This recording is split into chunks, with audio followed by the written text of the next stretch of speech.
Good afternoon, everyone. My name is Preet Bharara, and I'm the U.S. Attorney for the Southern District of New York.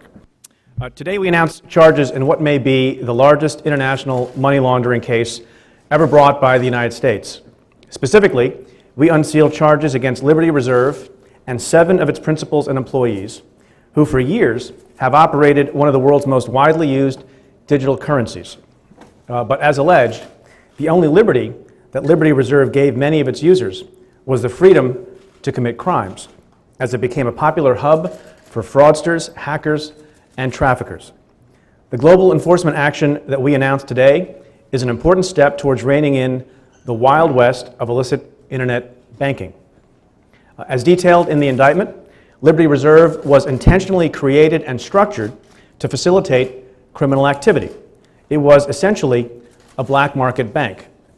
As alleged, Liberty Reserve deliberately operated in a way to attract and aid criminals who wished to use digital currency to break the law and to launder the proceeds of their crimes. Serious crimes, including credit card fraud, identity theft, investment fraud, computer hacking, child pornography, and even narcotics trafficking. All told, Liberty Reserve allegedly processed 55 million separate financial transactions and laundered a staggering $6 billion in criminal proceeds. We have indicted Liberty Reserve itself because, as alleged, its entire existence was based on a criminal business model. In addition, we have charged 7 individuals, 5 of whom were arrested this past Friday.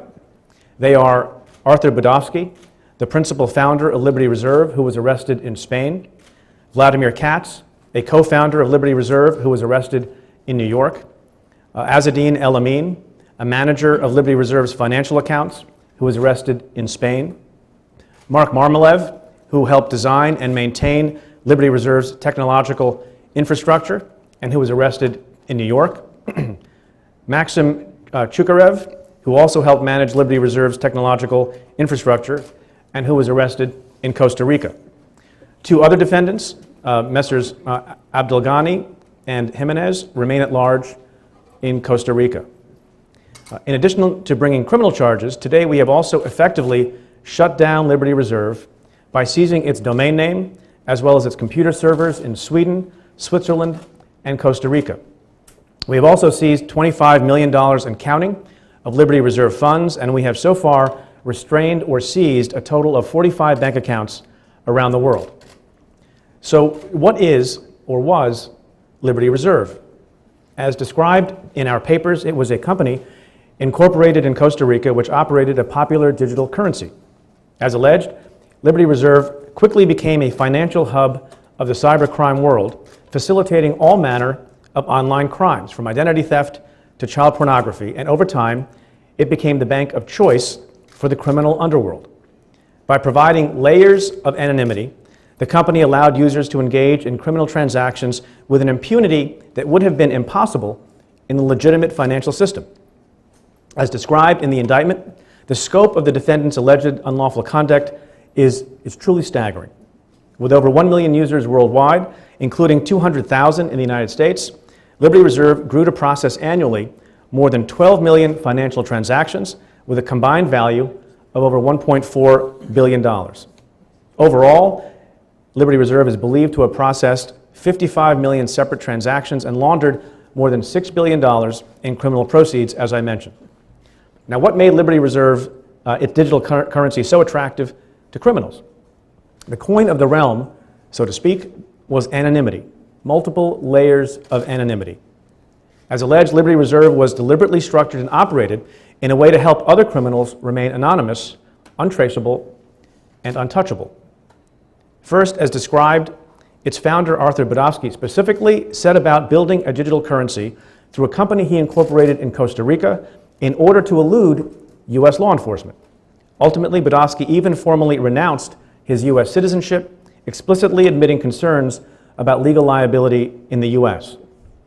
Second, and more importantly, Liberty Reserve offered users almost complete anonymity. Unlike traditional banks or legitimate online payment processors, Liberty Reserve did not require users to validate personal identifying information at all. Unlike traditional banks, Liberty Reserve had the opposite of a know your customer policy. As a result, and as set forth in the indictment, Liberty Reserve users routinely and brazenly established accounts under fictitious names like Russia Hackers and Hacker Account. In fact, during the investigation, an undercover agent working as part of this group was able to register an account at Liberty Reserve using the name Joe Bogus, the account name To Steal Everything, and the address 123 Fake Main Street in completely made-up city, USA. Perhaps some of you live there. The same undercover then used his Liberty Reserve account to conduct transactions that he described as being for quote-unquote ATM skimming work in one case, and as being for the cocaine, in quotes, in another. Third, Liberty Reserve provided anonymity in another important way also. As alleged, to buy the digital currency that Liberty Reserve offered, users were effectively barred from funding their accounts directly to Liberty Reserve, nor could they withdraw funds directly from Liberty Reserve. Instead, every user was required to go through third-party exchangers, certain pre-approved vendors of Liberty Reserve currency that operated without any significant oversight or regulation in countries such as Malaysia, Russia, Nigeria, and Vietnam. Users had to wire real money to these third-party exchangers who, after taking a fee for themselves, gave LR or Liberty Reserve credits to the users that bought the digital currency. So what was the point of this? We allege that it was to prevent the creation of a centralized financial paper trail, to make it harder for law enforcement to investigate the crimes being committed using Liberty Reserve, and to make it easier for Liberty Reserve to claim it had no idea that all these criminals were making use of its digital currency. Finally, Liberty Reserve sought to protect its users from law enforcement by protecting itself, or attempting to do so, from the law's reach. Among other things, as detailed in the indictment, the defendants tried to protect their criminal business by lying to anti-money laundering authorities in Costa Rica, even pretending that the company was shut down after learning that it was under investigation by U.S. law enforcement authorities, and moving tens of millions of dollars through shell companies in Cyprus, Morocco, Australia, China, and Russia, and other places as well. Now, why did they do all of this? Because, as also described in our papers, as one defendant said to another, Liberty Reserve's business was quote-unquote illegal, and open quote, everyone in the USA, such as DOJ, close quote, knows that Liberty Reserve is a, quote, money laundering operation that hackers use, close quote. And today, the whole world knows that as well. Now, this case, as you might imagine, is important for a number of reasons. Among others, it provides something of an update to an old law enforcement adage, follow the virtual money. And in this case, we followed it all over the world. And as I've said many times, as crime grows increasingly global, the long arm of the law has to get even longer. And in this case, it encircled the earth. If you take a look at the chart to my right, you can see how many different places law enforcement activity took place and how many different places there was illicit activity that was taking place as well. According to this map, you'll see that there were 17 different countries where things occurred in connection with the investigation and the takedown, including MLATs that were sent, bank accounts that were freezed, defendants that were frozen, bank accounts, MLATs that were issued. I think we have a total of 5 arrests, as I mentioned, and activity that occurred across 5 continents with $25 million, as I mentioned, in restrained assets and counting. And there's more to come because we're not finished. So as you can see from the map and from the allegations in our papers, we have truly entered an era of coordinated global enforcement. I particularly want to praise the extraordinary work of the case agents on this matter. This investigation has been as comprehensive as it has been innovative. Among other things, in the 18 months leading up to this indictment, the agents and our foreign partners have executed more than 30 search warrants, including one of the first ever searches of a so-called cloud server, obtained multiple wiretaps, reviewed countless documents, and conducted innumerable interviews. Of course, the worldwide enforcement chain is only as strong as its weakest link, and so every country should be encouraged and urged to do everything it can do to beef up money laundering enforcement as much as possible. Now, the internet is an amazing gift, but it also has an ugly underbelly. Cybercrime poses one of the greatest threats we face as a country, threatening our national security, our financial security, and our privacy. And so for that reason, we will continue to make cybercrime a significant priority, and we will continue not only to prosecute cybercriminals, but to dismantle the online infrastructure like Liberty Reserve that makes widespread cybercrime possible. Now, I want to thank some folks, so please bear with me. There were so many dedicated and creative public servants who brought us to this point. It's impossible to name them all, but let me thank some of the agencies that are represented here today. First, I would like to thank our partner in this case, the Asset Forfeiture and Money Laundering Section of the Department of Justice, represented here today by Acting Assistant Attorney General Maithili Raman. I would also like to thank our investigative partner in this case, the Global Illicit Financial Team, or GIFT. The GIFT is a task force comprised of 3 agencies that this office is honored to work with day in and day out. The United States Secret Service, represented today by Stephen Hughes, Special Agent in charge of the New York office. The IRS, represented here today by Richard Weber, Chief of IRS Criminal Investigations. And Immigration and Customs Enforcement's Homeland Security Investigations, represented by Jim Hayes, Special Agent in charge of the New York office. I also want to thank the Secret Service's New York, New Jersey Electronic Crimes Task Force, who did so much work to bring us to this point. I also want to thank the Financial Crimes Enforcement Network, represented here today by Director Jennifer Shasky-Calvary. And we are also joined today by Treasury Undersecretary David Cohen, who will talk about a related money laundering enforcement action against Liberty Reserve as well. And of course, as always, I want to express my appreciation to the career prosecutors who have conducted this extensive investigation leading to the charges we unseal today, and they are Assistant U.S. Attorneys in the Complex Fraud Unit as well as the Asset Forfeiture Unit. So now let me call to the podium one of our most important partners in this case, Maithili Raman, the Acting Assistant Attorney General for the Criminal Division at the Department of Justice. Thank you, Preet. Today, we strike a severe blow against a professional money laundering enterprise charged with laundering over $6 billion in proceeds. As charged in the indictments unsealed today, Liberty Reserve was a financial hub for cybercriminals, Ponzi schemers, child pornographers, identity thieves, and other criminals seeking to hide, launder, and use ill-gotten gains.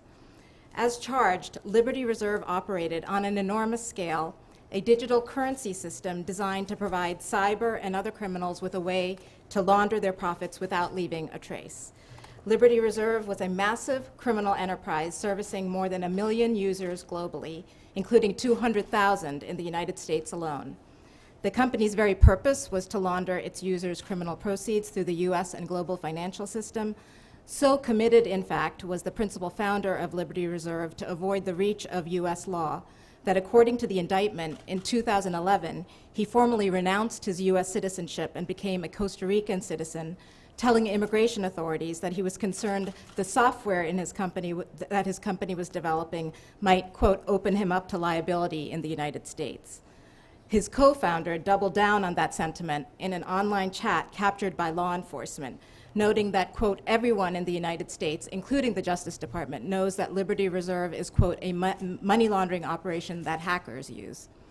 The coordinated global actions we announced today have permanently put this professional money laundering enterprise out of business. By indicting Liberty Reserve and its principals, restraining over $25 million in criminal proceeds, forfeiting domain names, and seizing servers in countries around the globe, our message is clear. Money launderers can run, but they can't hide from U.S. law enforcement. 3 years ago, the Criminal Division of the Justice Department announced the creation of the Money Laundering and Bank Integrity Unit.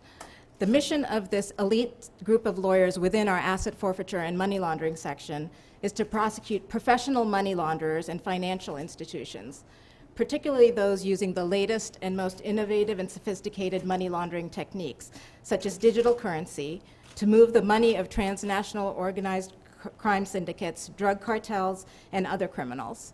Today, this unit, working together with our partners at the U.S. Attorney's Office in the Southern District of New York, has brought what we believe to be the largest international money laundering prosecution in the Department of Justice's history. Combating the threat of global illicit finance requires using every tool we have at our disposal.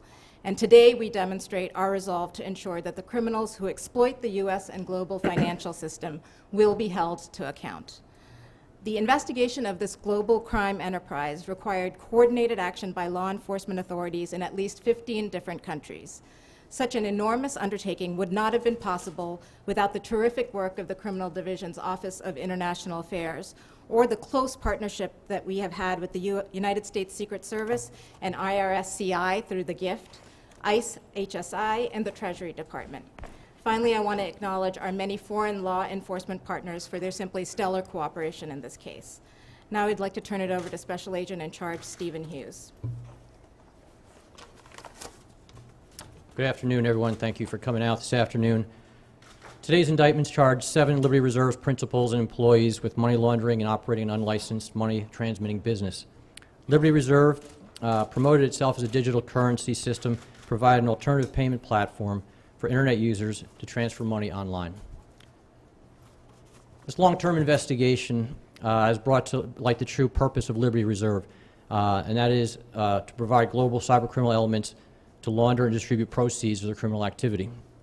A majority of Liberty Reserve business appears to be derived from criminal activity to include financial crimes, hacking networks, child pornography, securities fraud, and drug trafficking. This investigation by our Electronic Crimes Task Force and our partners has proven that members of Liberty Reserve willingly operated a banking system designed to defeat industry standards of the banking sector. Cyber criminals should be reminded today that they are unable to hide behind the anonymity of the Internet to avoid regulated financial systems. The Secret Service would like to thank the Global Illicit Financial Team hosted by the IRS, Immigration and Customs Enforcement, ICE, and our international law enforcement partners to include the Judicial Investigation Organization in Costa Rica, the National High-Tech Crime Unit in the Netherlands, the Spanish National Police, and the Swiss Federal Prosecutor's Office, among others, for the international assistance in this very complicated case. And of course, I'd like to thank the Southern District of New York for requesting our assistance in this investigation and the tireless work of the Assistant U.S. Attorneys assigned to this case. And thank you, Preet, for all your help as well.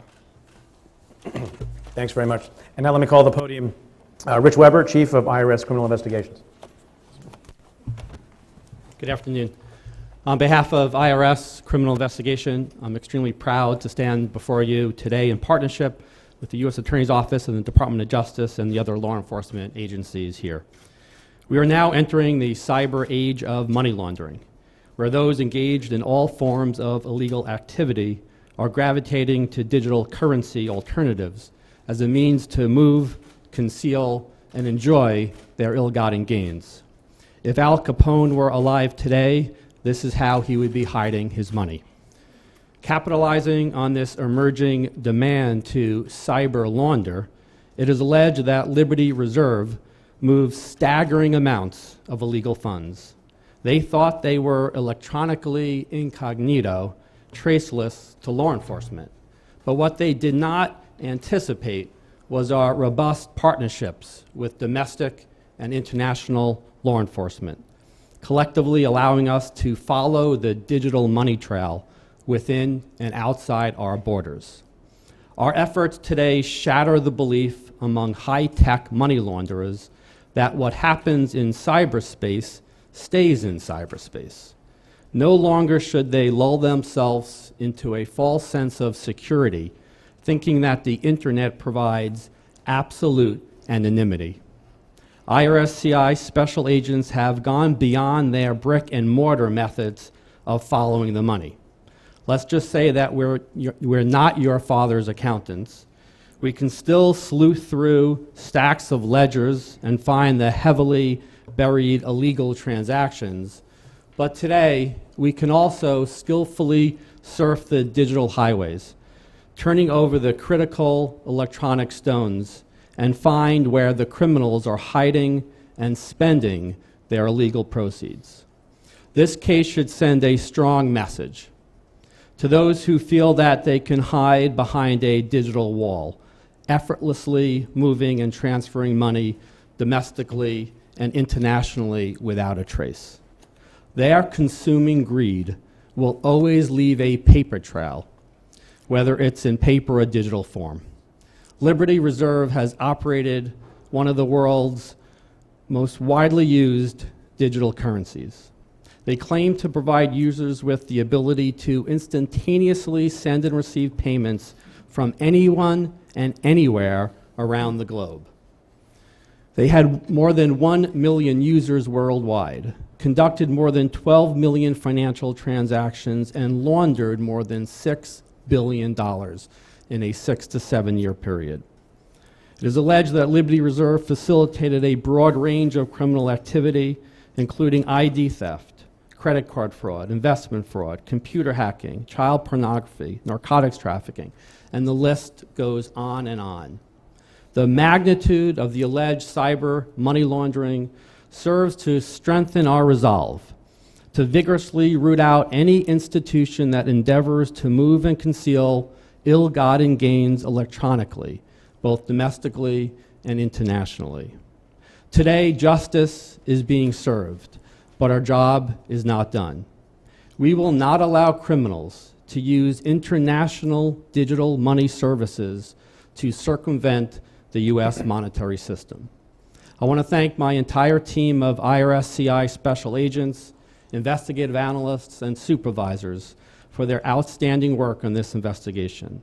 I want to commend all the agencies that were involved in this case and part of the IRS-CI-led Global Illicit Financial Team. And finally, I want to thank the U.S. Attorney's Office and the Department of Justice for their outstanding leadership on this important, critical, and complex case. Thank you. Thank you, Rich. Now let me call to the podium Jim Hayes, Special Agent in charge of ICE here in New York. Thanks very much, Preet, and good afternoon. We're very pleased to play an important role in this groundbreaking investigation. In 2010, Homeland Security Investigations agents assigned to our Cybercrime Center in Washington, D.C., and agents assigned to our Washington, D.C. office became aware of Liberty Reserve and the underground economy it is alleged to have facilitated. Understanding the value and benefits that a task force approach brings to international investigations, especially those involving complex fraud and financial crimes, HSI agents coordinated with the IRS-led Global Illicit Financial Team, and working through that platform, partnered with IRS-CID, the United States Secret Service, U.S. Attorney's Office, and the Department of Justice's Asset Forfeiture and Money Laundering section. To uncover the entirety of the Liberty Reserve scheme, which, as you've already heard, provided an almost completely anonymous venue for criminals to pay for and receive payment for all kinds of illegal activity, including credit card theft, narcotics trafficking, Ponzi investment schemes, and the most vile of crimes involving the exploitation of innocent children. In fact, task force agents investigating the case determined that almost all of the transactions where Liberty Reserve currency was used involved illegal activity. In 2012, agents assigned to my office, the Homeland Security Investigations Office in Manhattan, joined the investigation and working through our El Dorado task force. HSI continued to pursue information with our law enforcement partners and gather evidence relating to the money laundering scheme to further identify and locate those responsible for operating and maintaining the Liberty Reserve operation.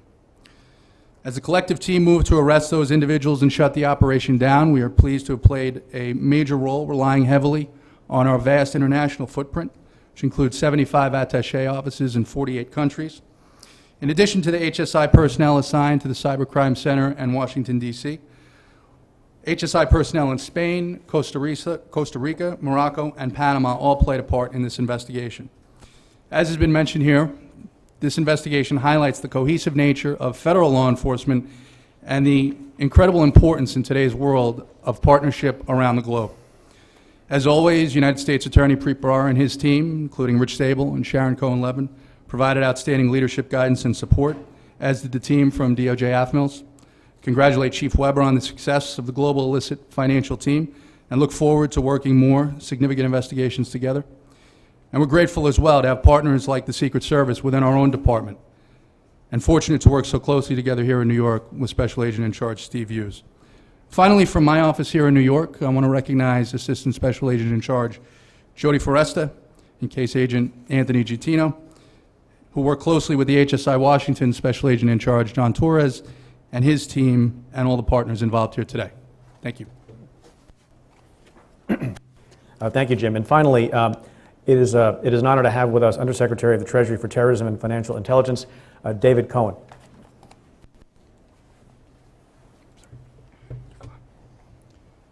Thank you, Preet. Good afternoon. I'd like to take just a few minutes to describe how the criminal enforcement activities that have just been described can work in tandem with Treasury's regulatory actions to deliver an especially powerful blow against illicit financial activity. Along with the criminal indictments unsealed today, the Treasury Department, acting under Section 311 of the USA Patriot Act, has taken regulatory action by finding Liberty Reserve to be a financial institution of primary money laundering concern. We took this action because Liberty Reserve, a web-based money transfer system or virtual currency, is being exploited by criminals worldwide to store, transfer, and launder the proceeds of a wide variety of illegal activities. Liberty Reserve located its operations outside the United States deliberately to avoid U.S. anti-money laundering safeguards, and in a jurisdiction with historically weak anti-money laundering rules so that it could operate with as little regulatory oversight as possible. Not surprisingly, Liberty Reserve became the preferred payment method for cyber criminals, including those involved in identity theft, selling stolen credit card numbers, perpetrating online scams, and disseminating computer malware. So along with today's finding that Liberty Reserve is a primary money laundering concern, Treasury's Financial Crimes Enforcement Network, FinCEN, is also issuing a notice of proposed rulemaking that would prohibit U.S. financial institutions from opening or maintaining correspondent or payable through accounts for foreign banks that process transactions involving Liberty Reserve. If adopted, this rule would effectively cut off Liberty Reserve from the U.S. financial system. The actions taken by Treasury today are designed to protect the integrity of the U.S. financial system from the risk posed by Liberty Reserve, an online virtual currency money transfer system that was conceived and operated specifically to allow for and encourage illicit use because of the anonymity that it offers. Liberty Reserve thus threatens the financial system by facilitating anonymous transactions among cybercriminals, ultimately involving more traditional financial institutions when so-called Liberty Reserve dollars are converted into U.S. dollars. In addition, Liberty Reserve also threatens the U.S. financial system by providing financial services to the developers and purchasers of financial malware, computer programs designed to penetrate banks' cyber defenses and hack into core systems and databases. Now, this is the first time that we have used Section 311 to target a virtual currency provider. In recent years, virtual currencies have become a popular method of transferring funds because of the ability to conduct transactions anytime, from any location, with internet access. I want to make clear that today's action does not mean that we are trying to eliminate virtual currencies. To the contrary, mobile and internet-based financial technology, including virtual currencies, hold great promise to empower consumers, encourage the development of innovative financial products, and expand access to financial services. In fact, FinCEN issued guidance in March 2013 to bring clarity and regulatory certainty for businesses and individuals engaged in money transmitting services and offering virtual currencies. This guidance explains that under FinCEN's rules, administrators or exchangers of virtual currencies have registration requirements and a broad range of effective anti-money laundering, record-keeping, and reporting responsibilities. Those offering virtual currencies must comply with these regulatory requirements, and if they do so, they have nothing to fear from Treasury. But whereas here an online money transmitter is deliberately designed to avoid regulatory scrutiny and tailors its services to illicit actors looking to launder their ill-gotten gains, Treasury will act to prevent abuse of the financial system. Financial institutions cannot escape regulatory scrutiny simply by operating purely as virtual entities. More broadly, Treasury is committed to enhancing financial institutions' cybersecurity, from chairing the Financial and Banking Information Infrastructure Committee to sharing information with the financial sector about specific cyber threats, and of course, taking actions like those today that combine Treasury authorities with those of our criminal law enforcement partners to disrupt illicit actors in cyberspace. In closing, I want to recognize the outstanding work of the team at FinCEN, led by Director Jennifer Shasky-Calvary, as well as our partners in the Department of Justice, IRS Criminal Investigation, the United States Secret Service, and Homeland Security Investigations. Thank you. Thanks very much. Happy to take your questions. Thanks for, oh, yes.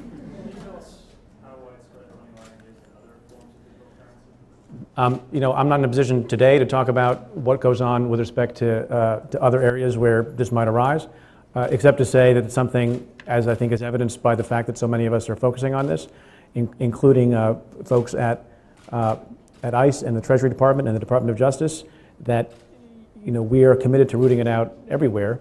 And we hope that to the extent people are thinking about this elsewhere and with respect to other virtual currency systems, that they'll think twice if they're going to try to make it a hub of illegal activity. Yeah. What percentage of the transactions do you think were illicit, and how much was legitimate, if any? I mean, as alleged in the indictment, we say that virtually all of it was laundered money, and that very little of it, if any, was legitimate. That's the allegation. And then if there were legitimate people using it, is there some mechanism for them to get the money? Yeah, I mean, again, to be clear, the allegation is that this was set up for purposes of attracting people who were engaged in criminal conduct and all manner of criminal conduct to the site and to use Liberty Reserve virtual currency. That said, it is possible that there are folks who were inadvertent victims of offenses that went on through Liberty Reserve, and if those people exist, there's a phone number in our release that people can call on, and we'll do the best we can to get people their money back to the extent that's appropriate. Yeah. Two things. How does this relate to Bitcoin, and why is the name of the judge redacted in the papers?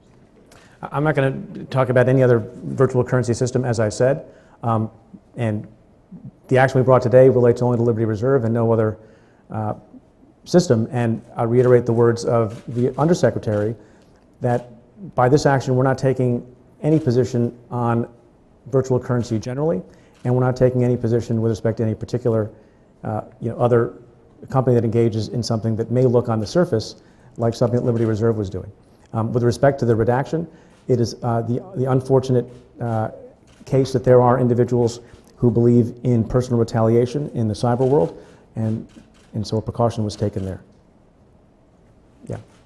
Virtual currency is maybe an unfamiliar concept still to a lot of people. Can you explain what makes LR different from dollars that might move in cyberspace? Yeah, I mean, and other people should be happy to add to what I have to say. It's essentially a system for people without using actual dollars to engage in a transaction. And the way that Liberty Reserve worked, as alleged in the papers and the indictment and all the other papers that we filed and unsealed today, what would happen is someone would want to engage in a transaction with someone else, and they would put actual money in a form that we're used to in connection with in a third-party exchanger, and then that third-party exchanger would also have an account with Liberty Reserve, and then to the extent a transaction was taking place, the Liberty Reserve account would either be credited or added to or subtracted from, depending on what the transaction was supposed to be. So then how does somebody collect their cash? As I think I pointed out in my remarks, you collect the cash the same way you put cash in. It has to go out through, in order to make a withdrawal, it has to go through a third-party exchanger as well from Liberty Reserve. It could not go, there was no mechanism for withdrawing money that you might have in your virtual account at Liberty Reserve directly. It would have to go through one of these third parties that, as also alleged, in most cases was a company that was recommended by Liberty Reserve's principals itself. Yeah. So how liable were these what's the liability against these third-party exchangers? None of them are charged at this moment, but we have taken action as laid out in some of the papers and shut down some of those servers and sites as well, and the investigation remains ongoing as always. Thanks, everybody. Yes, okay. I have a question about the banking, the U.S. banking financial institutions that was mentioned. Is there evidence that U.S. banking institutions or financial institutions inadvertently got ensnared and somehow these third parties? I don't think we have any allegation about that in these papers now. Yeah. conducted and the actions that have been taken. Do you see this as the kind of case that's going to be, that there will be other cases like this brought in the future, that this will be the first of many, or? Yeah. I mean, the hope is that anybody else thinking about engaging this kind of activity is terrified and will not engage in it, so we don't have to do it again. That said, we don't live in that kind of an ideal world. So my expectation is that the group you see assembled here, all of us or some subset of us, are continuing to look at these issues. That's why the regulatory action was taken today in addition to the criminal action, and why the forfeiture action was taken today in addition to the regulatory action and the criminal action. And there's a lot of people focused on this because they think it's a big deal and it's serious, and you'll probably see us again. Yeah. Can you tell us where in the U.S. the arrest took place, and also where the residences and offices were served? The arrest in the U.S. at Brooklyn, both in Brooklyn, and the searches were also in Brooklyn. Given that the founder of this operation had been convicted in a similar operation earlier, didn't he have some kind of scrutiny on him? I'm not going to comment on what his criminal record is, and obviously there was scrutiny in connection with this case, as is laid out in the indictment. At one point, you had U.S. law enforcement authorities that had said that they were taking a look, and that's when, as described in the indictment, that Liberty Reserve took additional evasive actions and engaged in direct lying to the Costa Rican authorities as well. Yeah. It's your third question. What gives you jurisdiction here in the Southern District? All sorts of money transactions went through the Southern District of New York. Was a threat made against the judge, or I'm not was this taken as a precaution? I'm not going to comment on that.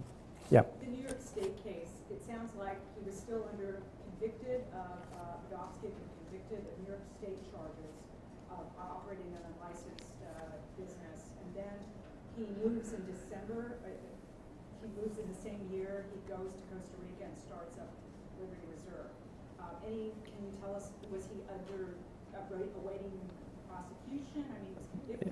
I'm not going to comment on anything having to do with any prior record that he may have. To the extent that's a matter of the public record, you can take a look at that.